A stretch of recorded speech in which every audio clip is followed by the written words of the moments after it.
Pirate Kings, Pirate Queens, non-binary monarchs of the sea, welcome back to the countdown. If you're just hopping onto the channel, I will be releasing a countdown of the top decks as determined by the Asian format data from now until the release of One Piece Set 6, as well as one big video with all the info put together and some more commentary on release day. So far we've covered Reiju and Perona, so if you haven't seen those yet, check out the playlist linked in the description.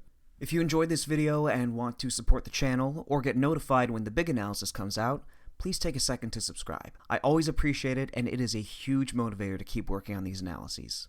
I put every single deck list from One Piece top decks and second storage into a spreadsheet, weighted each entry according to the tournament's level of competition, the list's placement in that tournament, and how far into the format that tournament took place to come up with a point system that let me arrange the decks into tiers, as well as an algorithm to put together a typical winning deck list weighted to the conditions that I just mentioned. You'll also see helpful stats about a deck's cost curve, the amount of 2K counters, non-counters, blockers, events, and other relevant figures, so take a look and enjoy as we get into the next deck in our countdown to OP06. Number 5 is a leader that made a lot of waves when he came out in OP05. Whether you worship him or scorn him, he is still on the board for OP06. ENEL. Like I mentioned in the Perona video, I maintain that Moria is the best individual card in Set 6. But as far as the sheer number of really good, generically splashable cards for one color, Yellow got the best of the haul. This leads to a lot of room for diversity in deck building for Yellow, especially for ENEL. In Set 5, you could go for a Sky Island build for a more offensive approach, and Big Mom if you want to go on defense. Set 6 cards are going to give both avenues more juice, but a lot of the lists that I found were hybrids. Between the Big Mom, Sky Island, and Wano types, most decks had 15 or less of each of those 3 card types. The list shown here is sort of a greatest hits from the algorithm, and I've really enjoyed it as a starting point so far, but I will say that there is plenty of room to build off of this and make it your own. The deck's general strategy is going to stay the same as it was in Set 5.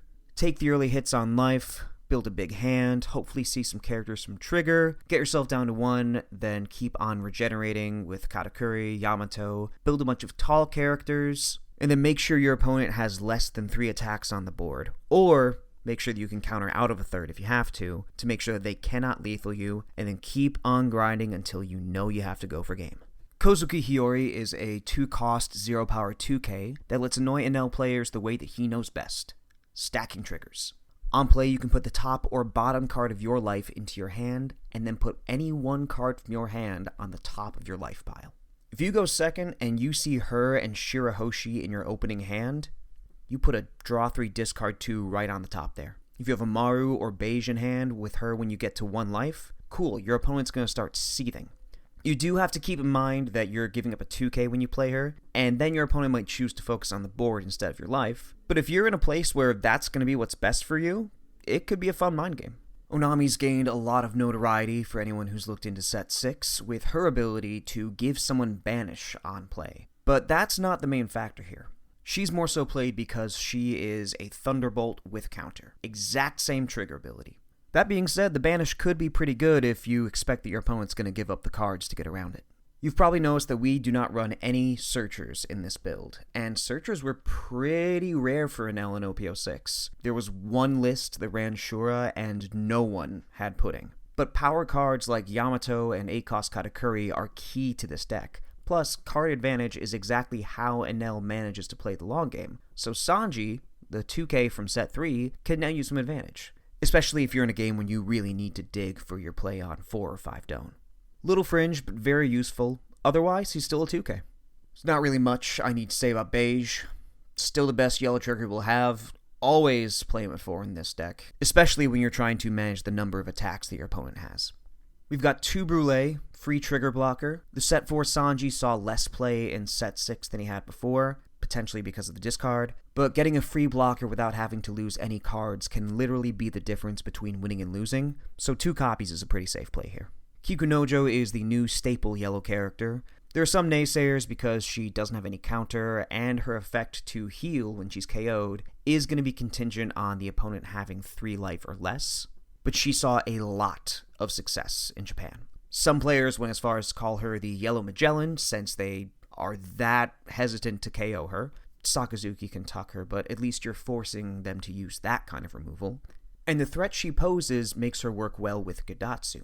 When you attack your opponent and threaten to put them down to 3 life, they have to choose which effect they want you to have active. Either they counter it, and Gidatsu can KO the character they're going to play, or Kikunoja comes in and just lets ENEL stall even more. Forcing a tough decision is great in a deck that loves the long game like ENEL does. Just make sure you really think it through and you have the pieces to commit if you're going to be playing these kind of games with your opponent. Against controlled matchups like Black or life races like Katakuri, trigger characters are going to make a world of difference. So Satori is still a popular inclusion since he's got a relatively high cost and he's a 2k counter to boot. Some of the higher achieving lists also played 3 or 4 Cracker, so he's also worth considering, especially if you expect a lot of yellow in your local meta. Gidatsu's even more useful than he was before, with Moria, a 5-life leader, doing well, and Purple Luffy falling out of favor. Spoilers for the rest of these videos. He can KO any character resurrected by Gecko Moria's leader ability, even if you've taken a life from them, and he is still one of our best outs to Kuzan, which is a card that yellow hates leaving on the board. Also pretty helpful in the Perona matchup. Shirahoshi's still useful to filter, especially since, again, we don't play a Searcher and so many non-counter cards. Paying 5 and playing her on turn 3 is legitimately a viable move in ENEL. This next one came as a bit of a surprise to me. The 4 copies of 7-cost Linlin. She was super popular in the Asian format, but you really need to make sure you use her well if you're playing her at 4 copies like all these players did. She's great on turn 4. She's almost mandatory on turn 4. But after that she can be a little bit precarious since this deck mainly operates at 1 life. If you can maintain a game state where your opponent won't be able to lethal you at 1 life, she's amazing. But if your opponent gets too aggressive, if they keep too many bodies on the board, if you try and bluff and they see through it, they'll just burn one of their own life and then lethal you on their turn. That being said, 80% of these lists were playing her either at 3 or 4, so I really can't argue with that math. In addition, the leader effect, Shirahoshi, and some of these triggers do give us ways to discard the extra copies, so that makes it an easy choice. 8-cost Katakuri is just as versatile as ever. Putting Shirahoshi back into life is a very standard play, and Onami and Okiku, especially after Okiku's already attacked, they're not too shabby to add either. Plus, keeping the number of attacks your opponent has equal to your life plus 2 is the name of the game, so he can stave them off. Especially if you're facing down that 8-cost Moria. Really want to get him off the board. And then you can set up a cheeky Gidatsu or Yamato. Start your turn at 1 life, slap him down for 9 Don, hopefully KO something, regenerate an extra life, then you're back at 2, next turn you go back to 1, you do it all over again, you rinse and repeat. Just like in set 5, he is the star of the deck, and most hands with him are going to be keepers. Always want to see a couple copies of him over the course of the game. 200 Villian Molts. 200 Villian Molts. Can you hear my voice getting tired yet? 200 million volts Amaru proved its usefulness versus Sakazuki in set 5, and the same applies for the new matchups like Moria. Plus, it's going to come in handy for board control or for increasing our odds of getting lethal. People are more aware of it now than they were back in set 5, so there's a good chance they'll try and leave you at 2 life to stop it from wrestling their blocker. But you can now counter-circumvent that with Reject, a cracked new card from set 6, which we might, potentially, maybe, we'll probably get to play with it. It really depends on if and when we get this new ban list that Japan just adopted. This card is too good, and it has 2 effects. First off, it can KO a 5-cost for 4 Don. That's Thunderbolt without having to burn a life, or Yellow Jet Pistol.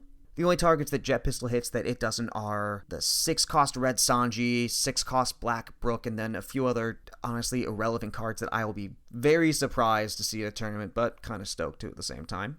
But on top of that, if your opponent is at 1 life, you can add one of your life to hand, rather than trashing it like with Thunderbolt, and then deal that last damage to your opponent. So you're not just reducing the number of attacks that you need to close out the game, but this can set up your Amaru plays just like Thunderbolt did last format, but in a more versatilely, if that's a word, aggressive fashion. This card's getting banned for a reason. This card was a mistake. But if we can use it for any amount of time, which I think we will, we probably got at least a couple weeks, you might as well try it out. Here are the inclusion and card count stats for the cards we have in our data list. You'll see that Sanji, Brûlé, and Satri were played most often at 4 instead of the 2 counts we've gotten here. But since the algorithm only works with 50 cards and prioritizes achievement as well as popularity, those came down. But those are some of the first ideas on cards to add to the deck. And then we get into the next most popular cards from Set 6. In the Reiju and Perona videos, I was showing literally every other card that got played. This is the point where some just aren't going to get mentioned here because they're so fringe. Kosuke Momonosuke combos very well with Hiyori. He's a 5-cost 6k blocker, great stat line. On play, you can take one of your Land of Wano characters, put it face up in life. So you go Hiyori, exchange hand with a trigger, play Momonosuke, put the Hiyori back in life. Wonderful combo, just a little bit win more in this deck and not always the most consistent. Rush ENEL is a very durable body, good into Sakazuki, an alternative if you don't want to play a full 4 Big Mom, but not nearly as popular as her. I like Cracker a lot as a card. I think that this is a pretty good format for him, especially since we've got Moria with 5 life and Yellow Mirrors. He's always good in those. People were still playing Thunderbolt. This might have mainly been the earlier parts of the format before they read Reject and realized how insane it was. It just seems obsolete for me. You've got the main part in Reject, the trigger and Nami. I don't see any reason to prioritize having both on one card. You're the One Who Should Disappear, a 0-cost 3k counter event. Definitely fits with ENEL's MO, especially since we're playing these tall characters. Won't have a lot of open dome. But there are other ways to defend ourselves. The trigger is a free heal, and that is wonderful, but you're only going to see it so often. I'd rather have the Amaru trigger. Noikabra Arrow, another 1-cost defensive event. Ohm Holy combo, very popular in Set 5, but ironically, ENEL is no longer the home of the full Sky Island package. These new cards just mesh too well with the leader. 4-cost Sanji blocker, comes out on trigger, helps with durability. Pitching a card doesn't feel as good to me though. Elthor, I feel similarly to that as I do with You're the One Who Should Disappear and Noikabra Arrow. Feels like we don't necessarily need it. Then we've got a card from Star Deck 13, which we will not have on Set 6 release. Porcus D Ace. On play, if you have 2 or less life, he becomes a 5-cost 7k rusher. If there's a deck he's going to be live in, it's this one, but he was still pretty rare compared to the other stuff, even when you just consider the part of the meta that had Star Deck 13 available. Then we've got Shura over there playing his Cat's Cradle. Deck doesn't use Skyline as a searcher right now. If you want to build it that way, go for it, just didn't seem to be the way in Asia. Throughout the Set 6 Star Deck 13 format, ENEL floated pretty consistently in Tier 2. I still think he's a functional deck. I still enjoy playing him. Sorry, I'm a degenerate that way. And these new yellow cards really do supplement him. But he doesn't take any overwhelmingly positive matchups against the new decks, and there's some games that are just going to be an uphill battle for him. I definitely think he belongs above Perona in these rankings. If I weren't going off the data, if I were just going off of my own impressions, my own experiences with these decks, I would be putting Reiju in this spot with ENEL and Perona right under her. But I'm going to be objective here. ENEL is in the number 5 spot. Maybe I'm just not good enough at playing with him. Maybe I just can't count to 3. Who knows? But if you enjoyed playing the deck in Set 5, if you have become a good pilot with Thunder God, go for it. Keep them coming. Regardless of my own ideas, it has been shown that he can do well. He's just not going to be one of the main picks like he was last format. And there we have it. That is ENEL, our number 5 deck of the OP06 format. Hope you enjoyed. Let me know down below if you have any of your own thoughts, if you're still going to play ENEL, or if you're going to be shifting to something else. Give the video a like if you enjoyed the content. Subscribe if you want to see the next entry as soon as it comes out. I'm going to go listen to the Marshall Mathers LP Volume 2, and I'll see you for the next one.